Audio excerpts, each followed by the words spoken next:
right, 32 minutes after the hour now, fleeing the force. New stats showing police retirements have surged by 45% nationwide since Black Lives Matter protests erupted in the spring of 2020. That big exodus having a big impact on a lot of cities across the country, like Atlanta, where homicides are up nearly 60%. Founder of the Wounded Blue, retired Lieutenant Randy Sutton, joins us now to weigh in. Randy, thanks for being here. It's good to see you. You said something that was pretty alarming. You said the depth of this crisis is not even beginning to be felt. That is alarming and should be to so many people across this country. When do we feel the depths of this? Oh, it's coming at us like a freight train. It's very important that people understand that this law, what I'm calling a law enforcement exodus syndrome, has just begun. We have seen now really an exodus of cops from all over the nation, big cities, small towns, and the results are, for instance, in Asheville, North Carolina, they're down 1/3 of their force. They have just issued a report that they can no longer accept a number of calls for service, and this is just the beginning. And what's heartbreaking about this, Jillian, is my organization, the Wounded Blue, we deal with injured and disabled cops, but those injuries are often emotional and psychological as well.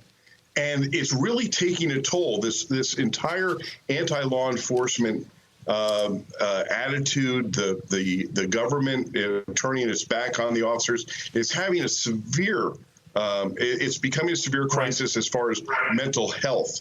So there's a lot happening here, and there is, when an officer leaves the department, it takes years, up to 3 years, to replace that officer through training and getting that officer up to the experience level. Yeah. Here are the numbers so far. Again, focusing on big city homicides year over year, 2020, 2021. I'm a broken record because I always seem to do this full screen. Again, 2020, not a great year. Look how much worse 2021 is. New York, 12%. Atlanta, 58%. Minneapolis, 81%. And that Portland number, mind-boggling at 533%. I want to pin you down a little bit more to Jillian's question onto specifics. When you talk to your colleagues in law enforcement, how much worse are they expecting it to get in light of all these retirements? Are we talking spreading further into suburbs? Are we talking numbers with Portland going into, the thousands or something horrific like that? What are we talking about, Lieutenant Sutton? Yeah, we are, as a matter of fact, because not only are officers retiring, when a cop has 20... Oh. Or at least prior to this, to 30 years. But now what's happening is the minute they have their time in, they're gone. But even more critical is the officers who aren't waiting to get to retirement. They're just leaving. And then you add to this the crisis of a lack of recruitment.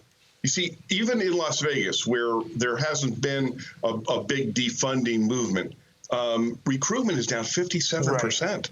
Right. This is the pipeline is drying up of recruits, and the danger here is that when police agencies don't have enough recruits, what do? They diminish the standards. Well, right. And to that point. Oh, sorry. If we're on a delay there. If I can hear myself talking. To that point, if you have fewer recruits and then you have less money in the budget for things like training, lose. Those fewer recruits aren't going to be up to the same standards of training. So it's a domino effect. Lieutenant Sutton, thank you very much for joining us. I really appreciate your time and your insight.